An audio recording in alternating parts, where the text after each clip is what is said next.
Hola, un cordial saludo y bienvenidos a todos y a todas. Hoy vamos a hablar de inducción electromagnética o lo que se conoce como inducción de Faraday. La inducción de Faraday es un principio extremadamente importante en física y también es muy importante dado que gracias a este principio es mediante el cual se genera la mayor parte de electricidad que utilizamos en nuestros hogares y en las ciudades en general. Este principio fue descubierto por Michael Faraday en sus trabajos experimentales hacia 1830 y es demasiado importante porque constituye la base pilar del electromagnetismo junto con las otras tres ecuaciones que dan lugar a las cuatro ecuaciones de Maxwell. Estos trabajos de Faraday son extremadamente importantes ya que en 1865, cuando James Clerk Maxwell escribe su famoso artículo llamado Una teoría dinámica del campo electromagnético, este artículo, que originalmente tenía 20 ecuaciones, es lo que hoy conocemos como las cuatro ecuaciones de Maxwell, que son las cuatro ecuaciones pilares del electromagnetismo. Y una de esas cuatro ecuaciones es la ley de Faraday. Lo que les voy a mostrar es lo que se conoce como el experimento de Faraday y luego daremos cuenta de cómo es la ecuación de esta ley. Para realizar este experimento usaré este aparato que se llama un galvanómetro. Y el galvanómetro es un aparato que, como ven acá, las unidades de medida están en amperios, bueno, en miliamperios. Entonces claramente es un aparato que nos muestra la presencia de corriente en un circuito eléctrico. Y también haré uso de esta bobina. Entonces recuerden que una bobina no es más que cable, aquí se ve el cable enrollado, ¿sí? Entonces esta bobina tiene aproximadamente 600 vueltas o 600 espiras.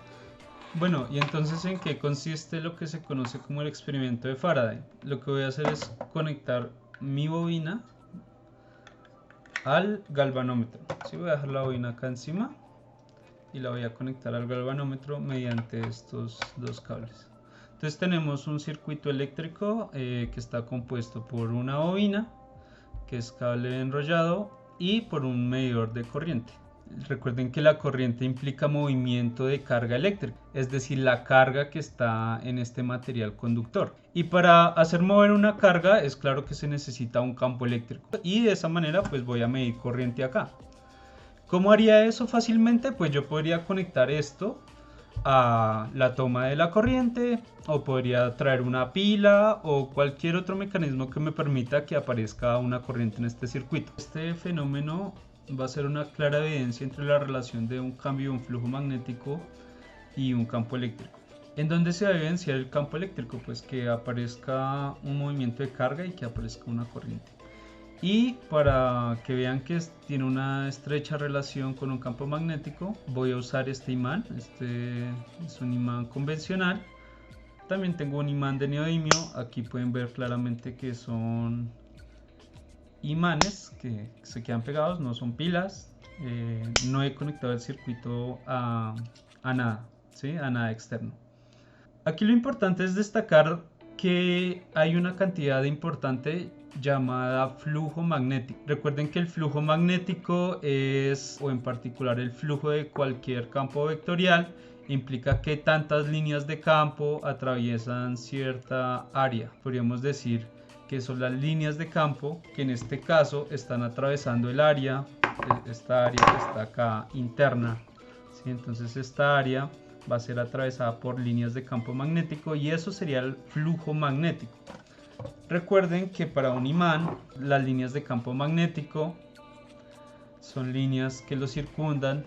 Nótese que una vez yo muevo el imán dentro de las espiras, aparece inmediatamente una lectura de corriente en el galvanómetro. Nos da cuenta que efectivamente si yo hago cambiar el flujo magnético, eso lo logro moviendo el imán, pues aparece efectivamente lo que se conoce como una corriente inducida.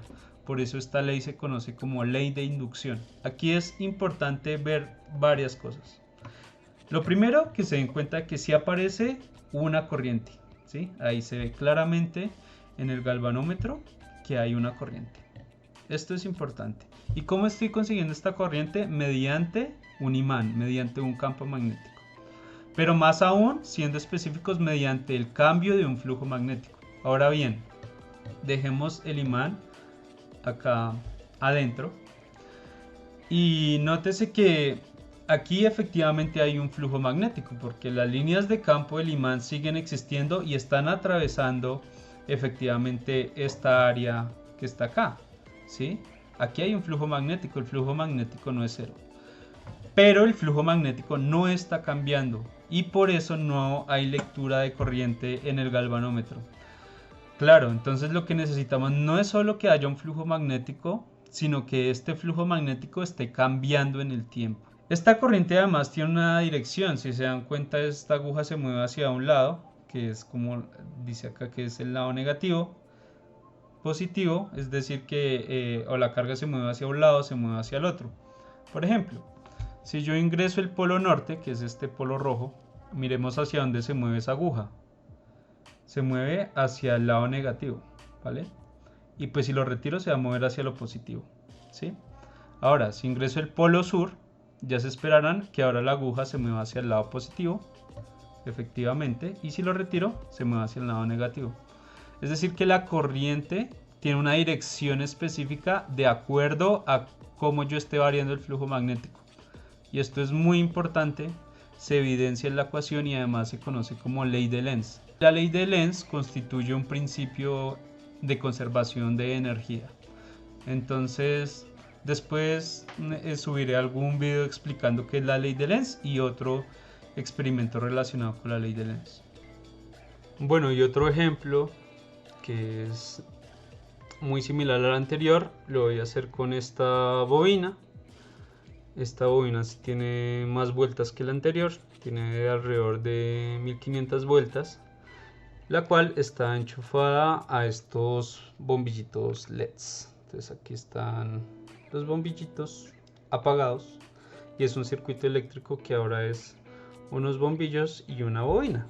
Usamos el mismo principio de inducción, entonces uso mi imán, aquí está el imán, y efectivamente yo empiezo a mover el imán dentro de la bobina y efectivamente se enciende. Miren que cuando yo lo ingreso el imán, pues no sé qué polaridad es esta, se encienden los bombillos azules y cuando lo retiro la corriente va en otra dirección y se encienden los verdes.